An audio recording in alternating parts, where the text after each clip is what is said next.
कल्याण मित्रों, मानव जाति को शुरू से लेकर आज तक विश्वास की बहुत भारी कीमत चुकानी पड़ी है।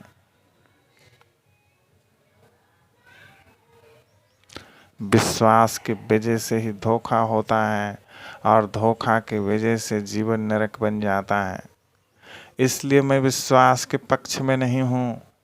आपके पुराने गुरुओं, आचार्यों, संतों, महात्माओं, धर्मशास्त्रों और तथाकथित भगवानों ने आपको विश्वास करना सिखाया है। परिणाम आपके सामने है। आप अपने ही लोगों के द्वारा न जाने कितनी ही बार छले गए हैं। जब अपने छल सकते हैं तो पराए ही हैं। इसलिए सहजता से सम्मोहित होकर विश्वास न करें। बिना बुद्धि का उपयोग किए विश्वास करना आपके लिए घातक हो सकता है। और मनुष्य बुद्धि का उपयोग तभी करता है जब वह संदेह करता है। संदेह मनुष्य को बुद्धि का उपयोग करने के लिए विवश कर देता है। विश्वास मनुष्य को बुद्धि के उपयोग से बचाता है। फलस्वरूप विश्वास करने वाला मनुष्य जीवन भर बुद्धिहीन बना रहता है और हर जगह से धोखे खा कर अपने जीवन को नरक बना लेता है। कोई विश्वास करके अपना सारा धन गंवा बैठता है, तो कोई अपनी इज्जत गंवा बैठता है, तो कोई अपनी ज़िंदगी। इतना होने के बाद भी इनकी आंखें नहीं खुलती। कभी इस पर विश्वास करते हैं तो कभी उस पर। अंतिम सांस तक इस तलाश में ही रहते हैं कि किस पर विश्वास करें। मैं कहता हूँ किसी पर विश्वास मत करो। जितनी बार विश्वास करोगे उतनी ही बार धोखा खाओगे और चले जाओगे।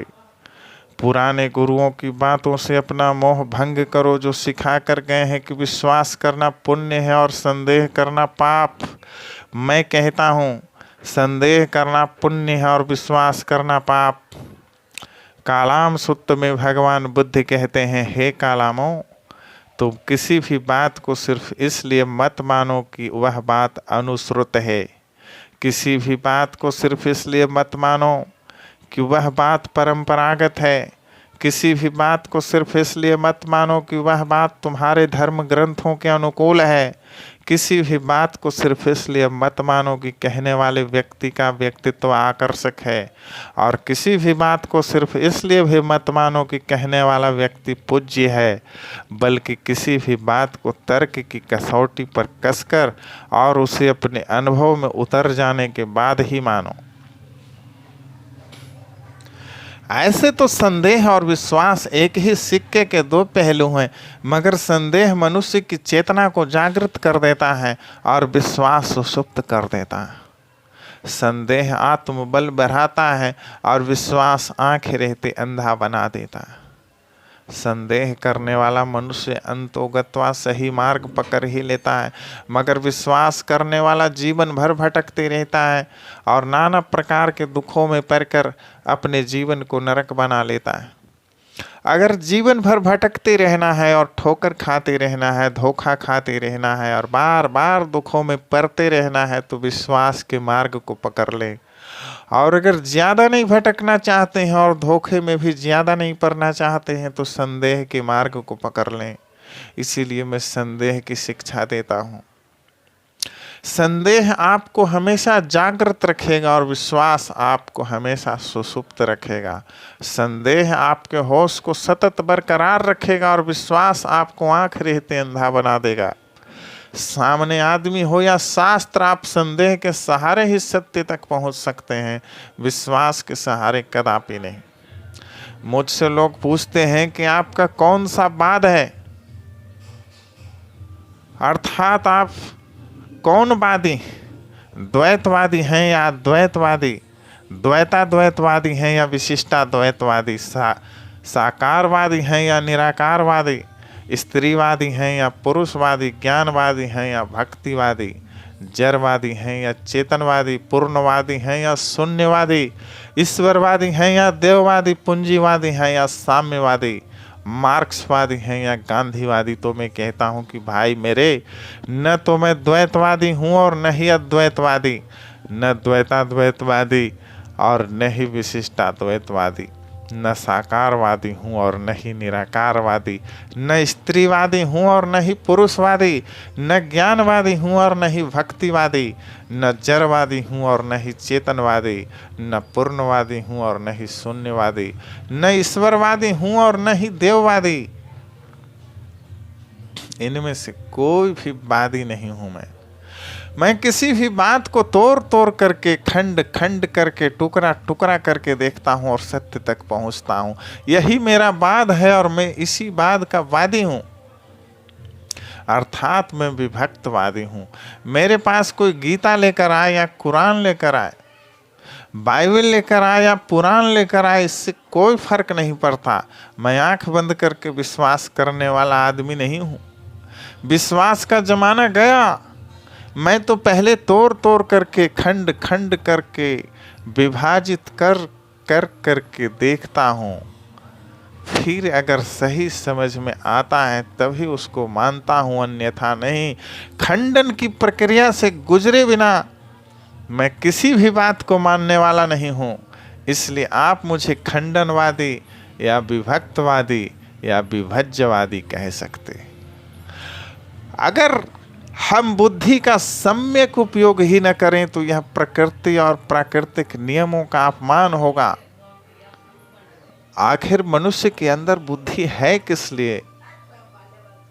अगर उपयोग ही नहीं करना है तो किसी भी चीज का अगर हम निरंतर उपयोग करते हैं तो उसमें और निखार आता है, और अगर किसी भी चीज का हम निरंतर उपयोग नहीं करते हैं तो वह अपनी गुणवत्ता खोने लगती है। इसे हमेशा ध्यान में रखना है। बुद्धि के साथ भी यही बात लागू होती है। इस देश में सदियों से पीढ़ी दर पीढ़ी बुद्धि के उपयोग से लोग बचते रहे हैं। परिणाम आपके सामने। जो देश कभी विश्व गुरु हुआ करता था, कभी सोने की चिड़िया हुआ करता था, आज क्या हस्र है इस देश का। कल तक बहुत से देश जिस देश की तरफ पैर करके नहीं सोते थे, आज उस देश के लोग चीख चीख करके चारों तरफ चिल्ला रहे हैं, पागलपन में हम भी किसी से कम नहीं। भारत में आज प्रतिदिन सैकड़ों हत्याएं हो रही, सैकड़ों बलात्कार हो रहे हैं। यह एक रोज की नहीं, हर रोज की घटना है। यह क्या दर्शाता है? यही दर्शाता है ना कि हम भी पागल हैं, हम भी शीलहीन हैं, हम भी बुद्धिहीन हैं। यहाँ से लोग सीख करके जाते थे और अपने देश में इस देश के ज्ञान को फैलाते थे, इस मिट्टी को नमन करते थे। और आज हमने क्या बना दिया इसे? ईसा यहीं से ज्ञान लेकर गए थे अपने देश में, मूसा भी यहीं से ज्ञान लेकर गए थे अपने देश में। आखिर हमारे पास ऐसा कौन सा ज्ञान था जिसे वह सीखने आते थे? हमारे पास दुख मुक्त, नरक मुक्त और भय मुक्त जीवन का सूत्र था। इसे ही वह सीखने आते थे। क्या थे हम और क्या हो गए? आकाश से पाताल में गिर गए। किसी ने कुछ भी कह दिया तो आंख बंद करके विश्वास कर लिया, बुद्धि का दरवाजा बंद कर लिया। बुद्धि से काम लेते तो विश्वास नहीं, संदेह करते। संदेह करते तो अराजक तत्वों का आगमन नहीं होता। आजकल हमारा भारत विविध प्रकार के अजन्माओं के लिए सेफ जोन बना हुआ है। अस्तित्व वाली चीजों की कदर नहीं और अस्तित्वहीन चीजों पर जान कुर्बान।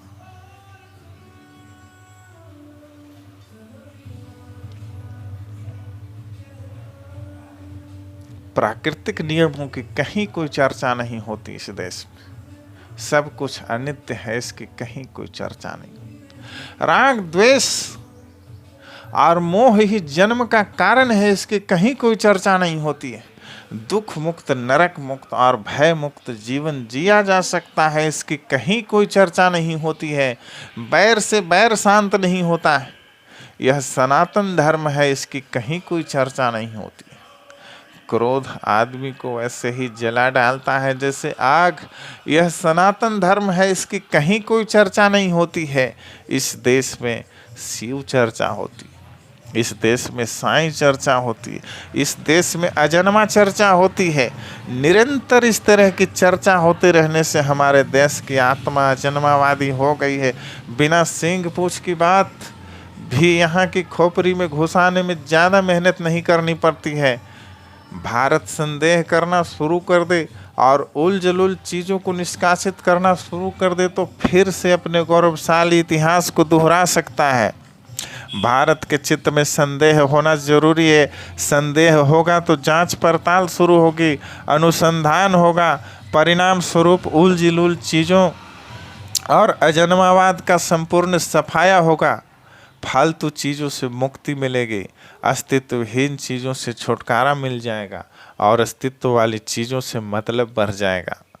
आदमी आदमी के बीच प्रेम बढ़ जाएगा, आदमी आदमी के बीच सद्भाव बढ़ जाएगा, आदमी आदमी के बीच मैत्री बढ़ जाएगी, आदमी आदमी के बीच करुणा बढ़ जाएगी। यही तो हमें चाहिए। ऐसा होगा तो हम अपने गौरवशाली इतिहास को फिर से दोहराएंगे और सारी दुनिया का सरताज बन जाएंगे। मगर इसके लिए बेमतलब की चीज़ों से छुटकारा पाना जरूरी है, अस्तित्वहीन चीज़ों से छुटकारा पाना जरूरी है, अजन्मा और जात पात से छुटकारा पाना जरूरी है। यहाँ के लोग तब तक सच्चे भारतीय नहीं बन सकते हैं जब तक कि अजन्मा और जात पात से पूरी तरह से मुक्त न हो जाएं। भारतीयता और मानवता की राह में अजन्मावाद और जातिवाद सबसे बड़ी बाधा है, मगर इस बाधा से छुटकारा पाया जा सकता है।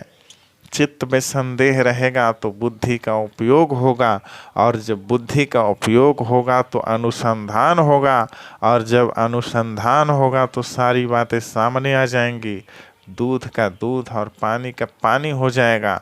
फिर भारत सही दिशा की तरफ चल पड़ेगा, और जब सही दिशा में चल पड़ेगा तो देर सवेर फिर से दुनिया का सिरमौर बन ही जाएगा। मगर इसके लिए चित्त में संदेह का होना जरूरी है। आपने मेरी बातों को इतने ध्यानपूर्वक सुना, इसके लिए अंतस से अनुग्रहित हूँ। मेरा नमन स्वीकार करें।